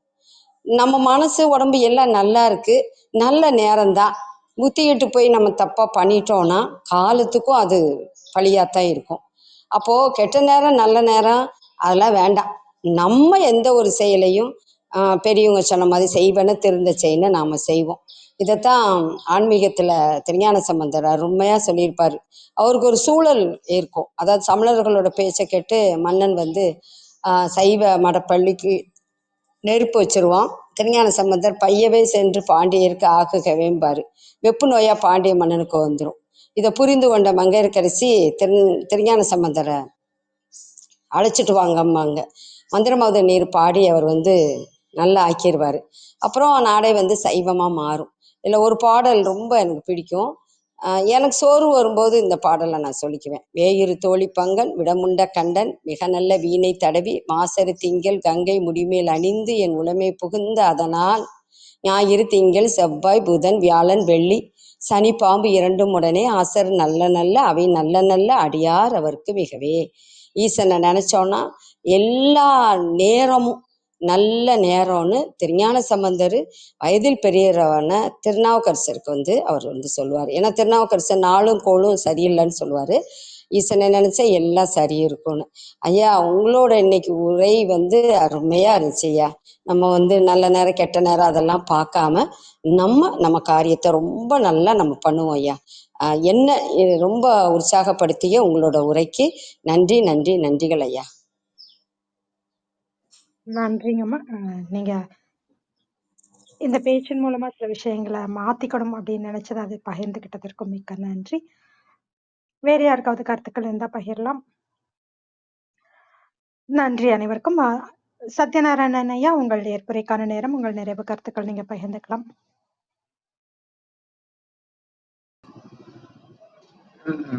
ரொம்ப சந்தோஷமா இருக்கு. இன்னைக்கு காலையில ஒரு தயார் நிலையில இல்லாட்டினாலும் சரி கருத்தை விதைச்சு வைப்போம் அப்படின்னு நினைச்சு ஐயா சொன்ன அந்த இருமை தலைப்பை எடுத்து என்னால முடிஞ்ச இதை செஞ்சிருக்கேன். ஆனா இதை கேட்டு நிறைய பேர் சொன்னதை பார்க்கும்போது இன்னும் நான் பயணிக்க வேண்டிய தூரம் நிறைய இருக்குன்னு புரிஞ்சுக்கிட்டேன்.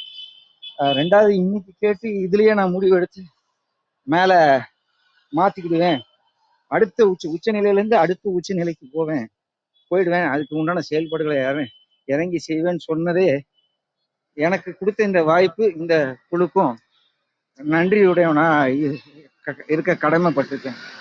ஏன்னா கேட்டு ஒரு முடிவு எடுக்குதுன்னா அப்ப இந்த சரித்திரம் படைப்போம் குழு எப்படிப்பட்ட குழுங்கிறது எல்லாருக்கும் தெரியணும்.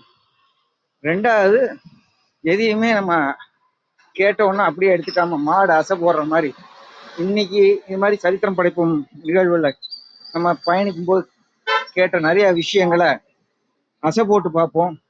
நம்ம வாழ்க்கைய அடுத்த நகர்வுக்கு கொண்டு செல்றதுக்கு என்ன முயற்சி செய்யணுமோ அதெல்லாம் செய்வோம், மேன்மையுறுவோம்.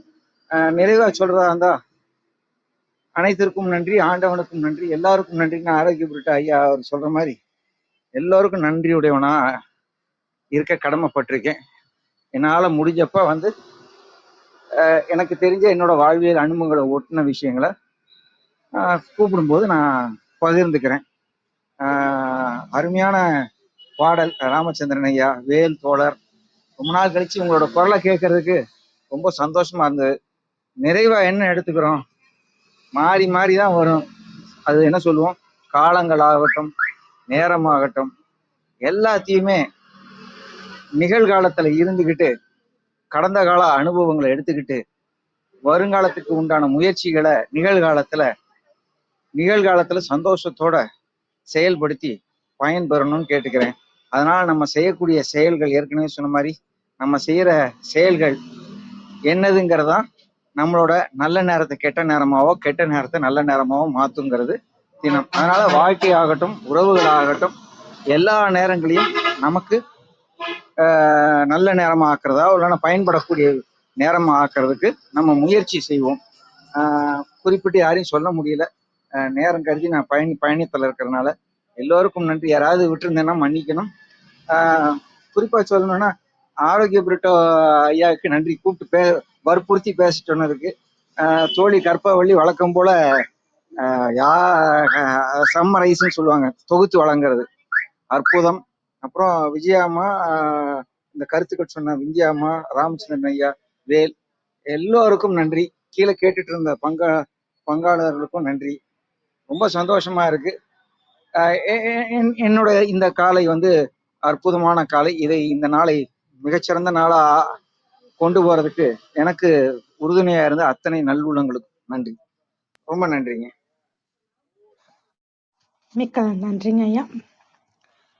மிகவும் சிறப்பான கருத்துக்களை பகிர்ந்துகிட்டீங்க. நம்ம என்ன விஷயங்களை மாத்திக்கணும், உச்சநிலையில் நம்ம வாழ்க்கை மேடு பள்ளங்கள் மாறிக்கிட்டே இருக்கும். அந்த மாதிரி சமயங்கள் நம்ம பார்வையை எப்படி மாத்திக்கிறது, நம்ம கற்றுக்கொண்ட பாடங்கள் மூலமாக நம்ம எப்படி உச்சநிலையை மீண்டும் அடைவது, உச்சநிலையில் இருக்கும்போது நம்ம என்னெல்லாம் பணிவு, அடக்கம், இதையெல்லாம் நம்ம பின்பற்ற வேண்டும். இதெல்லாம் ரொம்ப அழகா எடுத்து சொன்னதற்கு மிக்க நன்றிங்க ஐயா.